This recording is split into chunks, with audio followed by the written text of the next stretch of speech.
friends, and welcome back to my channel. My name is Katie and today we are doing a favorites video.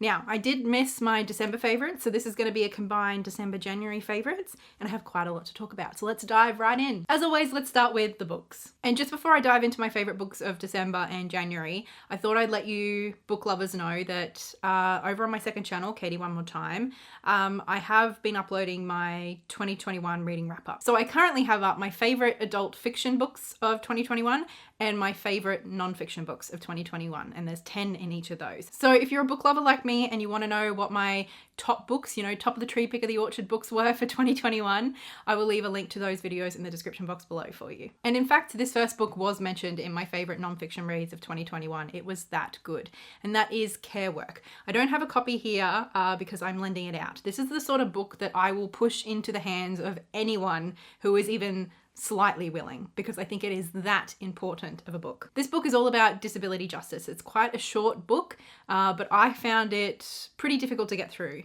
just in how raw, emotional, intense, and just honest it was. For anyone who's been around here for a while, you will know that I identify as someone with a disability. I was on the disability pension for several years, and my disability is an invisible one for the most part.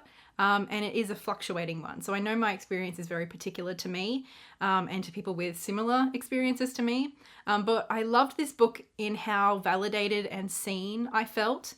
But it also challenged me in so many ways, because this book very much focuses on intersectionality, like disability justice, and the author's lens is all about how disability intersects with other identities and experiences such as race, gender, sexuality. She even talks about PTSD and sexual trauma, and how the triggers and the experiences of those sort of lived realities also have to factor into making spaces safe and accessible for everybody. This was just such an incredibly powerful read. I cried my way through the entire book. Some of it I did find triggering, especially around the conversations about, psychiatric hospital and suicide, which are close to heart for me. But it was written in such a tender, open-hearted way that I just felt invited in by the author. Anyway, that was one of my favorite books of 2021 and definitely one of the best books that I read in December last year. It was just incredible. And if you get the opportunity to read it, I highly recommend it, whether you're disabled or not. This is such an important book. Next is actually a picture book, and it is Somebody's Land by Adam Goodes and Ellie Lang, illustrated by David Hardy. Now, this is a book that I got a proof from work.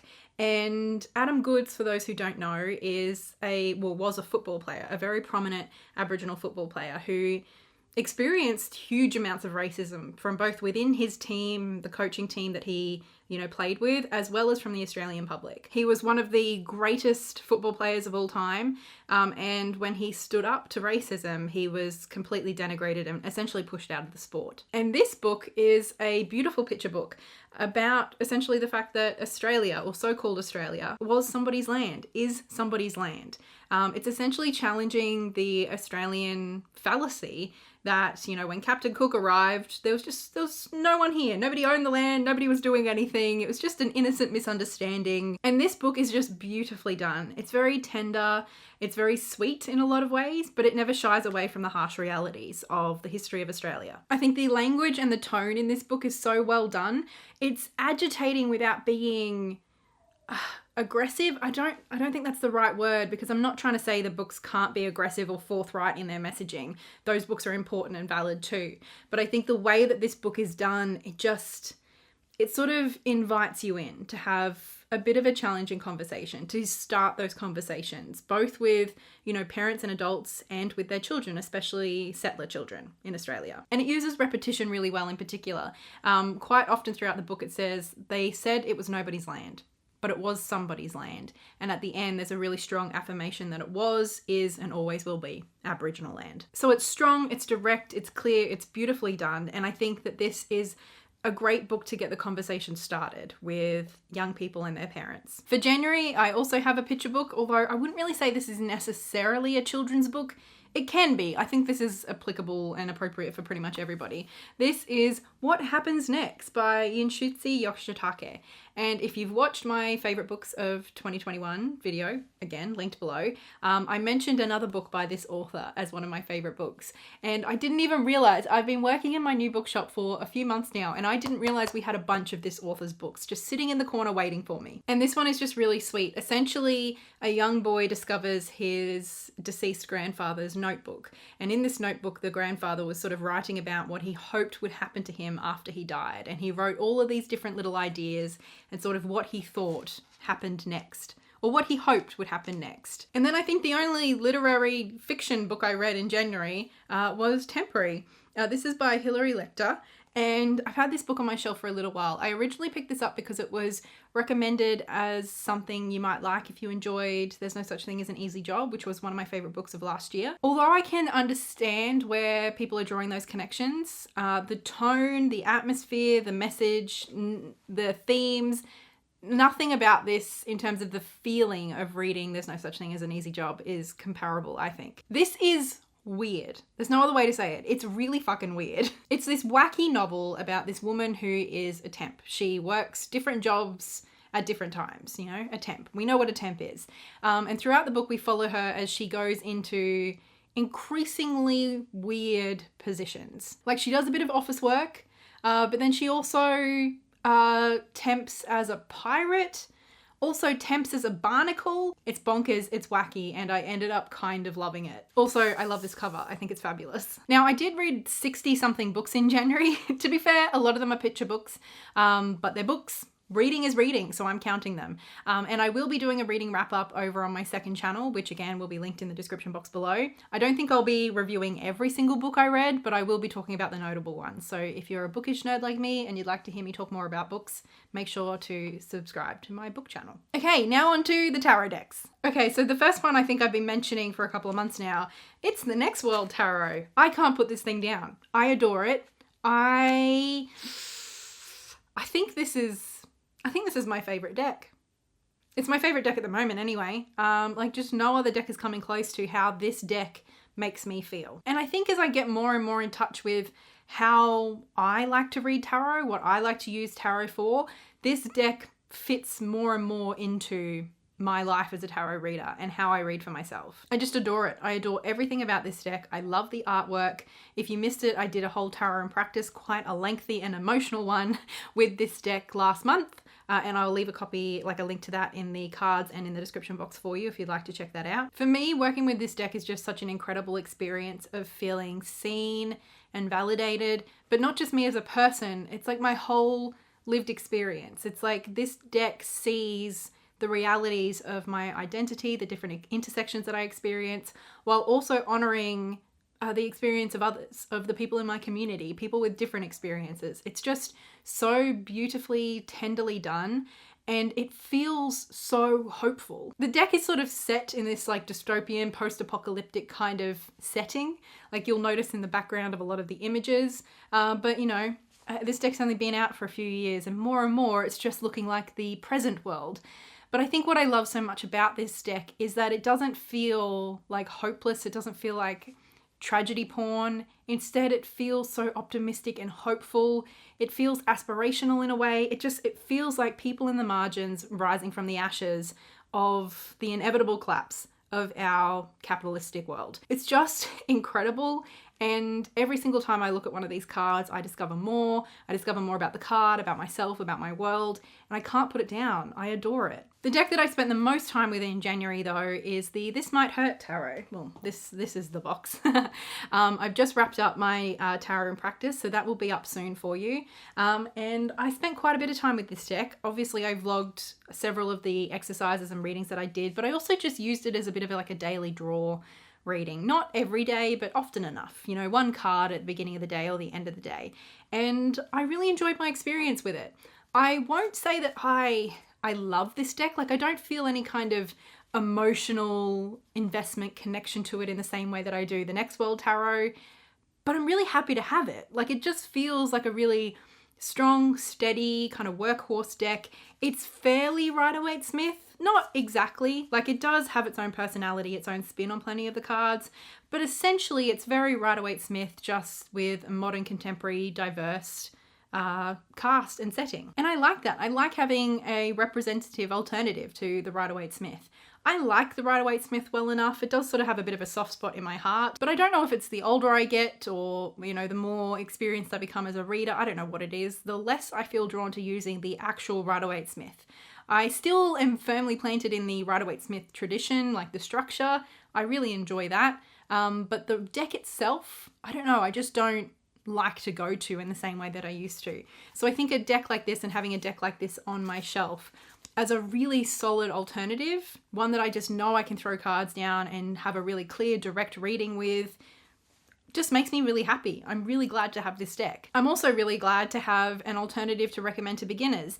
To be fair, it's a little bit harder to recommend an independently published deck to a beginner, but it's also just great to be able to recommend a deck where pretty much all of the symbolism you will expect from the Rider-Waite-Smith and that you'll come across in books and videos and all of that sort of stuff, resources to learn, will be in these cards. You just also get a modern world with a much more representative cast of characters, which I think a lot of us are craving, and I would feel much better about recommending something like this, or at least having that option to give to people. The Little White Book is really solid too. I mean, it's more of a, you know, miniature guidebook, but this was great. It was really effective, and I really liked how a lot of the cards actually depict people that the creator knows in real life. So there's that really sweet personal touch as well. Overall, I'm just really happy to have this deck. I think it's one that I might not have any really, really strong emotional connection to, but it is one that I just feel like could be a bit of a workhorse, could just be one that I can just go to and throw cards down. And I like having that option on my shelf. Now for some tarot videos I'd like to recommend. Now I haven't been watching as much YouTube in the last couple of months because I've been quite busy, but there were 2 videos that I noted down from December that I did want to mention and just never got around to, seeing as I didn't do a favorites video in December. And because I watched them quite a while ago, I won't have as much to recall to tell you about them, but I just highly recommend watching both. I will leave links to both in the description box below. Both were essentially in response to a conversation that's been happening a little bit more, which is about the Empress, the wonderful Empress in tarot, and just how sometimes some of us, including myself, have the criticism that the depictions that we very often see time and time again in tarot of the Empress feel very specific and narrow. A lot of them feel very heteronormative. They often picture a pregnant empress, and I don't have a problem with the pregnant empress inherently. It's just the prominence of that image and the fact that it just seems to be the default at this point. I don't love that. Anyway, Auntie Kay did a fabulous video about the pregnant empress and sort of decolonizing and reframing how we see the empress by challenging white supremacist Western ideas of the gender binary and expectations on women and women's bodies. And Auntie Kay talks about how essentially heteronormativity arose as a weapon of white supremacy and colonialism. So that was a really thoughtful, awesome video. Highly recommend you watch it. And then Laura from Aquamarine 18 also did a video on the topic, which takes a bit of a different perspective. Like Laura said, I don't think they're inherently like contradictory. I think both of their videos and their like the way that they spoke about this card, I enjoyed both. I agreed with both. Laura spoke a lot about the history and the development of the gender binary and how our idea of sex and bodies has evolved over time as well, and how our definitions and the way we sort of ascribe traits to different groups of people has changed over time so much that essentially sex and gender have been defined in a variety of ways at different times and places. Basically, that heteronormativity and the idea of a biological binary is not some objective fact or reality. And this ties in really well with Auntie Kay's video because she gave examples from pre-colonial contexts. And Laura gave an example, I think, from like the one sex model from ancient Greece. And for me, I think Laura really hit home on why I personally struggle with the pregnant empress so much, and that is just the repetition of this imagery, which for me feels like it reinforces the connection between uterus and womanhood, when that is the main depiction we are currently getting of the empress. For me, it feels really narrow and limiting, and I really, really loved both of these videos in exploring a little bit more about how and why I felt the way I did, while also adding new context and new information onto that thought and opinion. So both incredible videos, please go watch. And then the other life stuff I have to share with you. Firstly, I just wanted to say a massive thank you to Masha, who sent me an incredibly kind, thoughtful, and generous little gift box. I got a mug, a cute little mug with flowers on it. She sent me some tea, some chocolate, and just the sweetest card. I was having a bit of a rough time. I was really struggling with a lot of things. I was not feeling particularly inspired or happy. It came at the perfect moment. Everything in there was so thoughtful. It was beautiful. It was touching. It's going to make me emotional again. Yeah, I just loved it. So thank you so much. Then another really cool thing that happened in December was that my little brother got married. He's 18 months younger than me, so he's not really little, but he got married to his beautiful wife, Tiff, who's been a part of our family for 6 or 7 years at this point. But to watch them get married and to celebrate that day with them was just one of the most beautiful, emotional, memorable days of my life. And I can finally say I actually have a sister, and we are so lucky to have her. She is wonderful. Tiff even asked my dad to walk her down the aisle, which was just one of the most beautiful things I've ever seen, and I know that really meant a lot to him. And then only a few days after their wedding, it was Christmas. Unfortunately, Mum couldn't stay around for Christmas. She had to go to Bateman's Bay to be with her parents. So it was just the 5 of us, me, Blair, Dad, John, and Tiff. But we had a really nice time. Dad was a great host, and Mum left us a puzzle to do together. Last year or the year before, Tiff and I did a 1,000-piece Animal Crossing puzzle, and we really enjoyed it. This year, Mum left us with a 3,000-piece puzzle to do. And at first, I think we were quite hesitant to start because I don't know if you know, but that's a lot of puzzle. It's basically the size of a dining table, like a family-sized dining table. It was huge, but start it we did, and we worked diligently. Day in, day out, every day we would come over to Dad's and we would work 8-9 hours. It took us 5 days, but we did it. And honestly, even though it was kind of painful, I wouldn't say the journey was all that enjoyable. It will be one of the most memorable Christmases ever. Like being with my family nonstop for 5 days and working on this project together. And our goal was to finish it before Mum got home. She got home early. She got home about an hour before we finished it, which ended up being perfect because she got to help us finish the very last piece, which was really special. So it might not sound like a big thing, but that was, I don't know, it was like one of the worst and best presents we've ever gotten. Thanks, Mum. But I think that pretty much catches us up with the favourites from December and January. I hope you enjoyed this video. I would love to hear in the comments below what your favourites from the last month or two have been. Whether it's books, decks, puzzles that take 5 people a full week to do, or anything else. Let me know in the comments below. And of course, I have to say a big thank you to my wonderful patrons over on Patreon who essentially sponsor each one of my videos. And especially big thank you goes to Olivia, Lynette Brown, Laurie, and Ian Yitzhak for their very generous support of me and my channel. But that's it for this favourites video. I will talk to you in the comments below and in the next video. Until then, so much love. Bye.